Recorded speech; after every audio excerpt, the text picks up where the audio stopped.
उत्तर प्रदेश के जिला अमरोहा की तहसील हसनपुर के एक गांव सैदनगली का रहने वाला एक लड़का पिछले कई दिनों से बहुत ज्यादा खुश था और खुश होने की वजह ये थी क्योंकि उसकी नई नई शादी जो हुई थी। दोस्तों के पास जाता था तो हमेशा मुस्कुराता रहता था।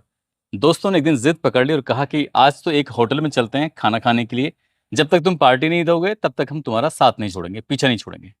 आखिरकार दोस्त को झुकना पड़ा और दोस्तों को पार्टी देनी पड़ी। जब पार्टी दी जाती है उसके बाद वो कहा जाता है कि तुम्हारी बीवी देखने में कैसी दिखती है, जरा दिखाओ तो सही, कोई फोटोग्राफ हो तो। समीर ने अपने दोस्तों को पहले तो शर्माया, उसके बाद जब ज्यादा जिद करने लगते हैं तो वो फोटो दिखा देता है। फोटो जैसे दिखाता है तो लड़की बेइंतहा खूबसूरत होती है। उसकी खूबसूरती पे ही देख के तो वो फिदा हुआ था और घर वालों को उसने शादी के लिए मनाया था। जैसे ही दोस्तों की नजर उस लड़की पर पड़ती है, दोस्त तो देखकर हैरान हो जाते हैं, उनकी आंखें बड़ी बड़ी हो जाती हैं, सोचने पर मजबूर हो जाते हैं। तभी वो इस मामले को दबाने की कोशिश करते हैं, लेकिन एक दूसरे के वो जब साइड मार रहे थे तभी उसने समीर ने कहा कि आखिर क्या बात है, तुम मुझसे कुछ छिपा रहे हो। दोस्तों ने कहा कि हम बता तो देंगे लेकिन बात बहुत आगे बढ़ चुकी है। अब तुम्हारी शादी हो गई है, जिंदगी जियो आराम से, कोई दिक्कत नहीं है। लेकिन समीर ने अपने दोस्तों से जिद पकड़ ली थी कि आखिरकार तुमने इस फोटो में ऐसा क्या देखा। तो दोस्त कहते हैं कि तुम्हारी बीवी दरअसल कॉल गर्ल है और इसलिए हम इस बात को छिपाने की कोशिश कर रहे थे। जैसे ही समीर ने ये बात सुनी कि अभी तो उसकी 25 दिन पहले शादी ही हुई थी, उसकी बीवी दरअसल कोल गर्ल है और उसके एक दो नहीं, पहले दो पति थे, समीर उसका तीसरा शौहर होता है। बस यहीं से कहानी बिगड़ जाती है और एक के बाद एक दो कत्ल हो जाते हैं। और जब ये कत्ल की गूंज लोगों तक पहुंचती है और जब इस घटना का खुलासा होता है तो लोगों को यकीन नहीं हो रहा था कि कत्ल का ये कारण भी हो सकता है। आदाब, नमस्कार, सत श्री अकाल। मैं उस्मान सैफी। आज की जो सच्ची घटना मैं आपको सुनाने जा रहा हूँ, ये सच्ची घटना है उत्तर प्रदेश का एक जिला है हापुड़, और हापुड़ का ही एक थाना लगता है धौलाना। धौलाना थाना क्षेत्र का एक गांव लगता है शेखपुर खिचरा, और यहाँ की एक कॉलोनी है सहारा सिटी कॉलोनी। बात कर रहा हूँ 28 सितंबर 2024 की दोपहर।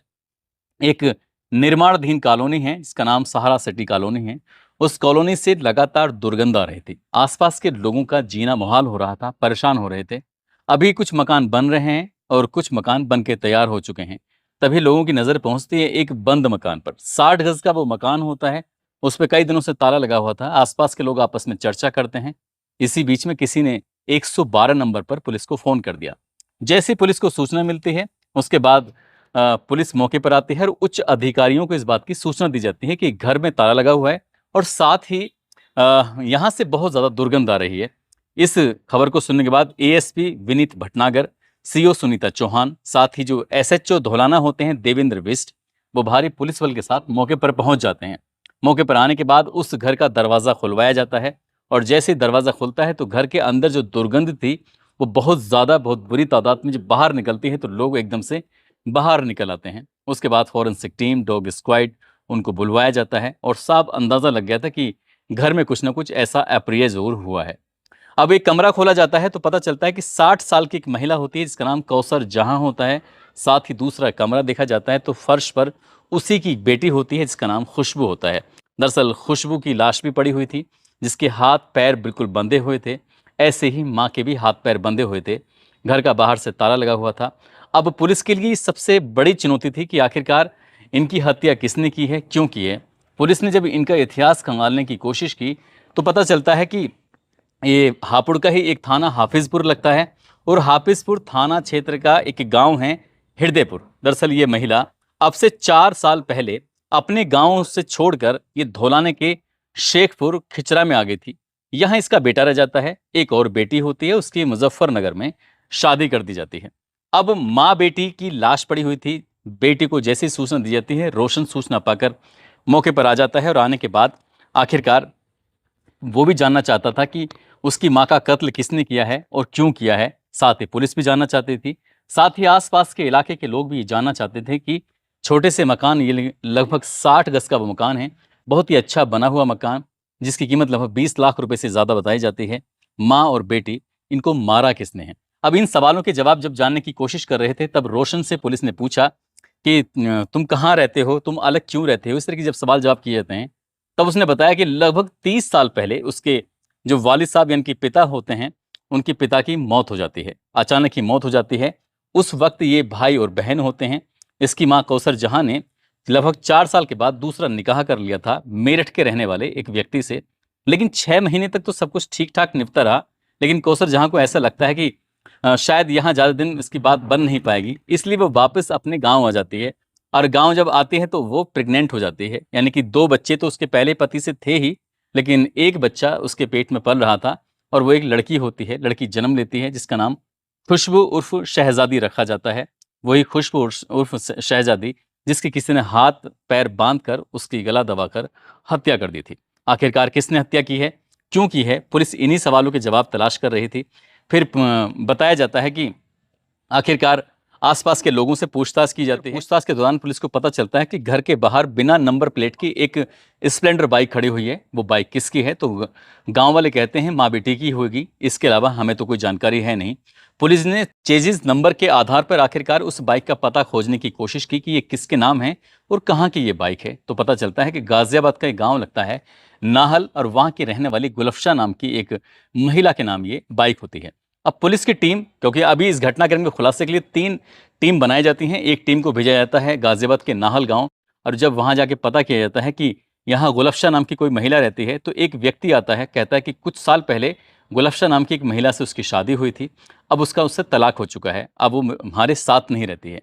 तो पूछा जाता है कि वो कहाँ रहती है, तो बताया जाता है कि वो गाज़ियाबाद के मसूरी में फुरकान नाम के व्यक्ति से उसकी शादी हुई है, वो उसी के पास वहीं रहती है।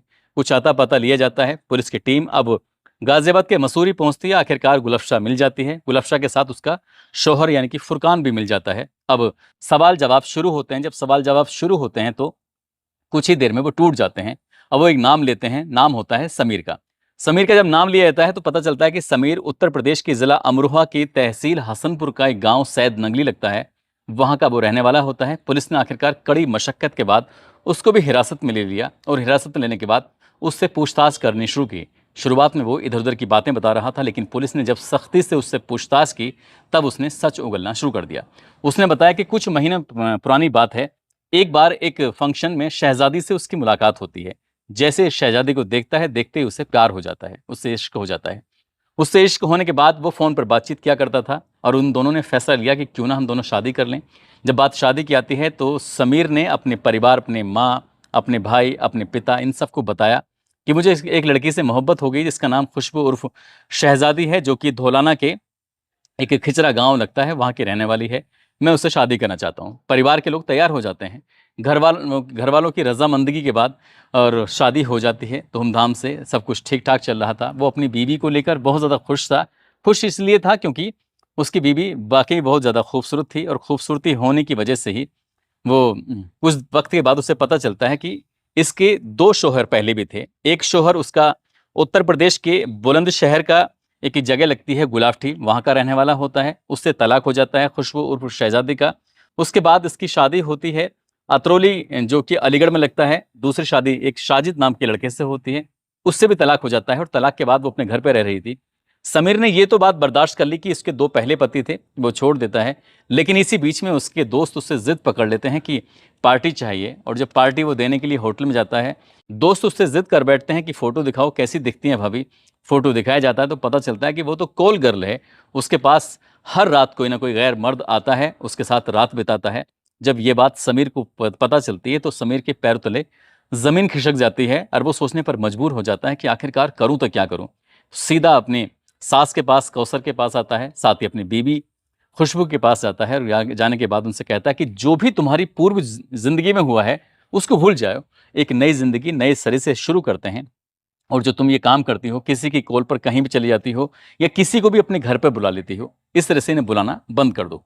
लेकिन माँ और बेटी थीं, वो साफ-साफ इनकार कर देती हैं। उन्होंने कहा कि जैसा चल रहा है, वैसे ही चलता रहेगा। तुम्हें रहना है साथ तो रहो, नहीं रहना है तो मत रहो। इसी बात को देखते हो अब समीर को बहुत ज़्यादा ख़राब लगता है। समीर टूटने लगता है, परेशान होने लगता है। एक दिन ये सब अपने भाई से ज़िक्र करता है। 23 सितंबर 2024 को अपने भाई से पूरी कहानी बताता है। भाभी गुलफ़शा से बताता है, अपने पिता से भी जानकारी देता है।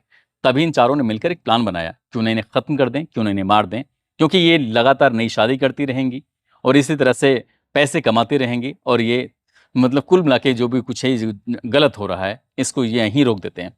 और यहीं रोकने के लिए इन्होंने प्लान बनाया 25 सितंबर 2024 को ये स्प्लेंडर बाइक पर समीर, उसका भाई फुरकान, उसकी भाभी गुलफ़शा, ये गाज़ियाबाद के मसूरी से चलते हैं धौलाना के उस गाँव में शेखपुर खिचरा में।